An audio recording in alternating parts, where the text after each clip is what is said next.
Kami di sini akan menjelaskan mengenai sejarah, teori, dan konsep manajemen strategis. Yang pertama ada sejarah dan perkembangan. Manajemen strategis sebelum tahun 1960 disebut sebagai prekursor atau prehistorik manajemen strategi. Pada masa sebelum tahun 1960, konsep manajemen strategi telah diterapkan oleh berbagai perusahaan, terutama sejak masa revolusi industri.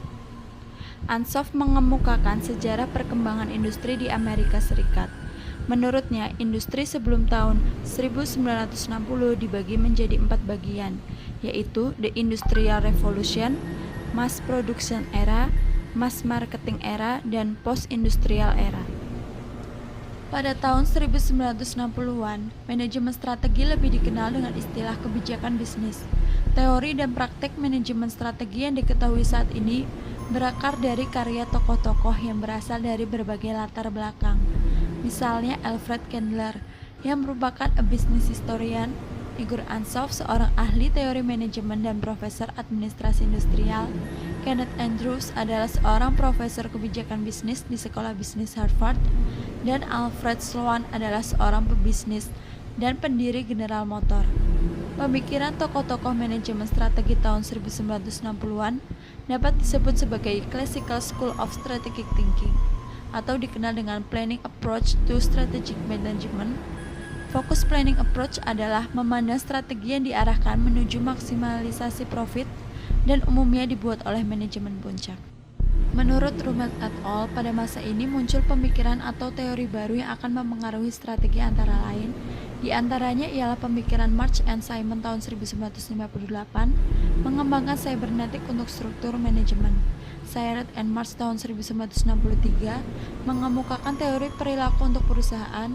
Burns and Stalker tahun 1961 mengemukakan jenis organisasi manajemen organik dan mekanistik. Woodward tahun 1965 menyatakan adanya pengaruh teknologi proses produksi terhadap struktur organisasi. Thomson tahun 1967 mengemukakan proportional inventory. Lawrence and Lodge tahun 1967 membahas environmental uncertainty. Publikasi Sandler tentang strategi dan struktur, Andrews tentang formulasi strategi, dan Ansoff tentang strategi korporat. Rumelt et al. Mencatat bahwa pada tahun 1970-an, perkembangan manajemen strategi mulai mengarah kepada riset. Strategi mulai dipisahkan antara konten dan prosesnya. Konstruk strategi mulai diperkenalkan dan mulai banyak pengukuran akan konstruk tersebut. Tahun 1980 sampai 2000-an. Pada periode ini, pemikiran dan perkembangan strategi mengalami pertumbuhan yang besar. Porter mengemukakan pemikirannya tentang strategi kompetitif. Menurut Porter, terdapat 2 pertanyaan mendasar yang melandasi pemilihan strategi kompetitif, yaitu seberapa besar menariknya industri untuk menghasilkan profit jangka panjang, dan faktor yang menentukannya dan determinan posisi kompetitif relatif dalam industri. Untuk menjawab 2 pertanyaan ini, Porter mengemukakan analis 5 tekanan untuk menilai apakah industri mampu menghasilkan profit jangka panjang. Semakin menarik industri tersebut, maka perusahaan akan dapat bertahan. Selain melihat industri, Porter mengemukakan strategi generik, yaitu cost leadership, differentiation, dan fokus. Menurutnya, strategi ini dapat diterapkan oleh perusahaan pada industri apapun sepanjang memenuhi kondisi tertentu. Untuk menyempurnakan analisisnya, Porter mengemukakan konsep rantai nilai. Menurutnya, untuk mendapatkan keunggulan bersaing, perlu melihat keseluruhan aktivitas perusahaan. Porter membagi aktivitas perusahaan menjadi 2, yaitu aktivitas utama yang terdiri dari outbound logistik, operation, inbound logistik, marketing, dan sales, serta service dan aktivitas pendukung yang terdiri dari infrastruktur, manajemen sumber daya manusia, pengembangan teknologi, dan programming. Pemikiran insightful di bidang manajemen strategi dilakukan oleh Hamel dan Prahalat. Menurut mereka, kompetisi masa depan adalah persaingan untuk menciptakan, mengeksplorasi, dan mendominasi kesempatan di masa yang akan datang. Sehingga persaingan masa depan berkaitan dengan kemampuan perusahaan untuk berimajinasi mengenai bagaimana masa depan dapat ditaklukkan. Konsekuensi logisnya, perusahaan harus memberikan ruang bagi anggota organisasi untuk berpikir kreatif dan liar. Paradigma baru yang dikembangkan oleh Hamel dan Prahalat adalah melakukan perubahan dari re-engineering proses menuju regenerating strategis.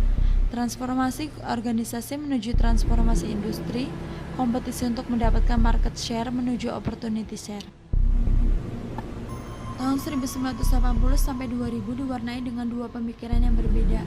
Diawali oleh pemikiran Porter tentang pentingnya lingkungan eksternal, dan di akhir tahun 1980 pemikiran research based view mulai mendominasi pemikiran strategi perusahaan.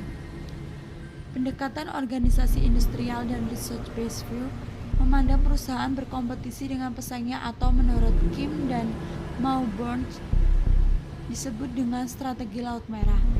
Strategi laut biru lebih bersifat dinamik karena berusaha untuk mencari cara untuk meninggalkan pesaingnya melalui inovasi nilai.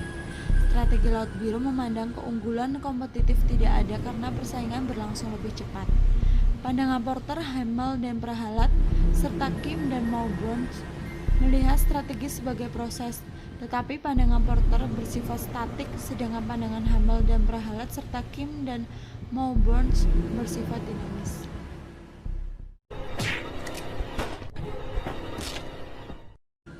Manajemen strategis sebagai bidang ilmu. Pengertian manajemen strategis menurut Hussein Umar yaitu manajemen strategis sebagai suatu seni dan ilmu dalam hal pembuatan, penerapan, dan evaluasi keputusan-keputusan strategis antara fungsi yang memungkinkan sebuah organisasi mencapai tujuannya pada masa mendatang. Sementara itu, menurut Fred R. David adalah ilmu mengenai pengrumusan, pelaksanaan, dan evaluasi keputusan-keputusan lintas fungsi yang memungkinkan organisasi mencapai tujuannya. Jadi, manajemen strategis merupakan ilmu dan seni penyusunan, penerapan, serta pengevaluasian keputusan-keputusan. Manajemen strategis berfokus pada proses penetapan tujuan organisasi, pengembangan kebijakan, dan perencanaan dalam mencapai sasaran serta mengalokasikan sumber daya dalam menerapkan kebijakan dan merencanakan pencapaian tujuan organisasi. Manajemen strategis dikatakan sebagai ilmu karena manajemen dipandang sebagai suatu bidang pengetahuan yang secara sistematik berusaha memahami mengapa dan bagaimana orang bekerja sama. Pada mulanya, manajemen belum dapat dikatakan sebagai teori, karena teori harus terdiri dari konsep-konsep yang secara sistematis dapat menjelaskan dan meramalkan apa yang terjadi, serta membuktikan hal tersebut melalui penelitian. Setelah dipelajari selama beberapa zaman, manajemen telah memenuhi persyaratan sebagai bidang pengetahuan yang secara sistematik berusaha memahami mengapa dan bagaimana orang-orang bekerja sama. Selain itu, manajemen strategis dapat dikatakan sebagai ilmu karena merupakan pengetahuan yang diperoleh melalui metode ilmiah yang merupakan penggabungan antara rasionalisme dan empirisme. Rasionalisme merupakan pandangan yang didasarkan pada pikiran yang rasional, sedangkan empirisme merupakan pandangan yang didasarkan pada pengalaman yang telah terjadi. Suatu pengetahuan menjadi ilmu apabila didukung oleh tiga pilar ilmu, yaitu aspek ontologis, epistemologi, dan aksiologi. Ontologis adalah objek ilmu atau yang menjadi bidang kajian ilmu. Manajemen telah menjadi ilmu karena telah menjadi objek atau bidang kajian, yaitu mengatur kerjasama antar orang untuk mencapai tujuan. Epistemologi adalah metode yang digunakan untuk mengembangkan ilmu. Teori dan konsep manajemen strategis. Dalam manajemen strategis terdapat dua konsep yang perlu dijelaskan, yaitu konsep manajemen dan konsep strategis. Menurut Purnomo Sidi Haji Sarosa, pengertian manajemen adalah pengkoordinasian dan penyerasian sumber daya melalui sejumlah input manajemen untuk mencapai tujuan atau untuk memenuhi kebutuhan pelanggan. Pakar manajemen lainnya, Mamduh M. Hanafi, mendefinisikan manajemen sebagai sebuah proses merencanakan, mengorganisir, mengarahkan, dan mengendalikan kegiatan untuk mencapai tujuan organisasi dengan menggunakan sumber daya organisasi. Lalu menurut Marus, strategi didefinisikan sebagai suatu proses penentuan rencana para pemimpin puncak yang berfokus pada tujuan jangka panjang organisasi, disertai penyusunan suatu cara atau upaya bagaimana agar tujuan tersebut dapat dicapai. Menurut Willen and Hanger, konsep-konsep dasar manajemen strategis ialah sebagai berikut.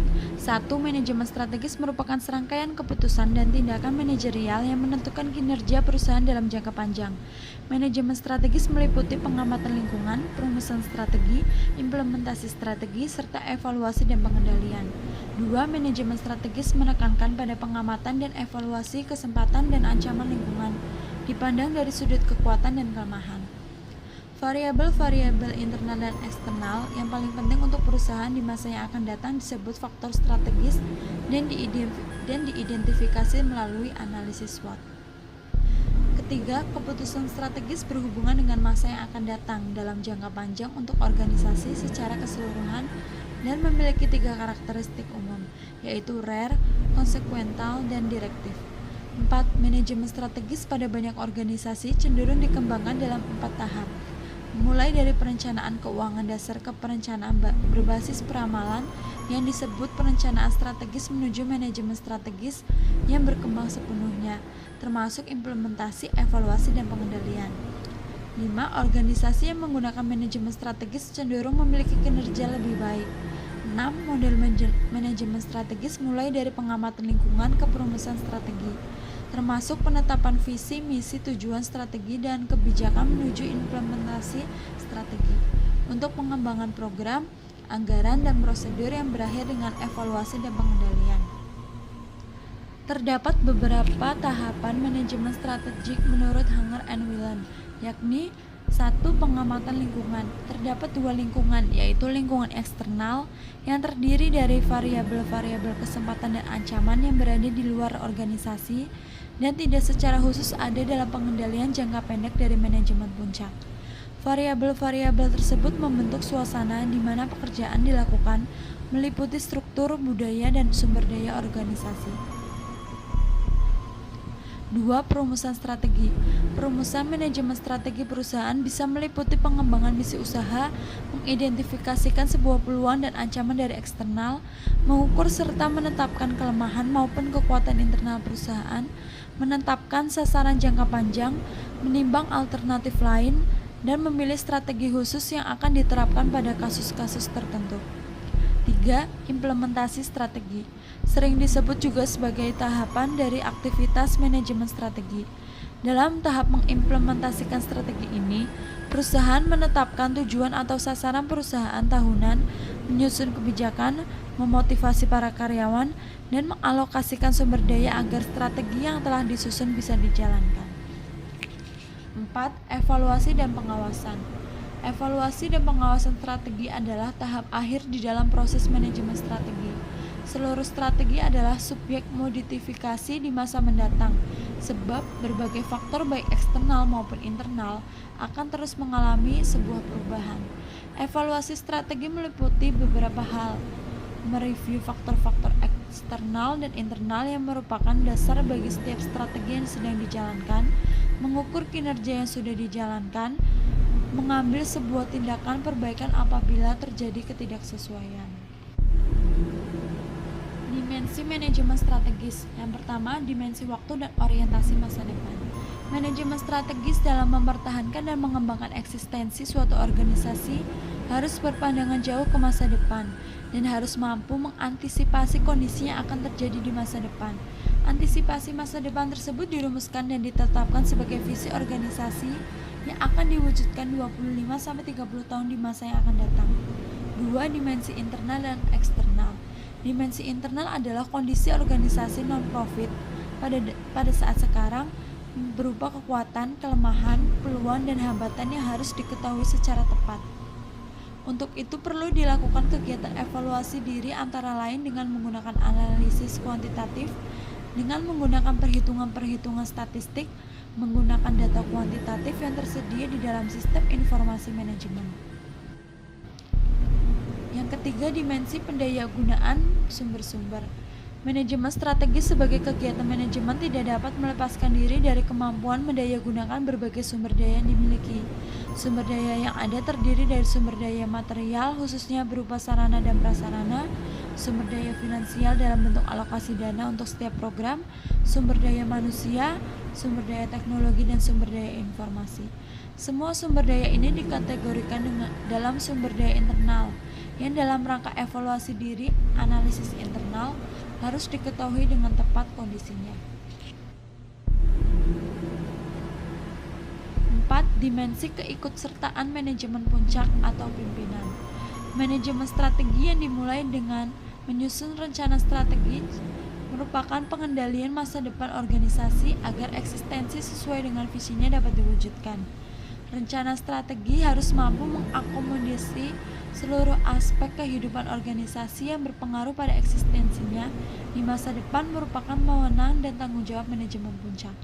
5. Dimensi multibidang. Manajemen strategi sebagai sistem pengimplementasiannya harus didasari dengan menempatkan organisasi sebagai suatu sistem. Dengan dimensi yang banyak tersebut, maka mudah terjadi tidak seluruh dimensi dapat diakomodasikan.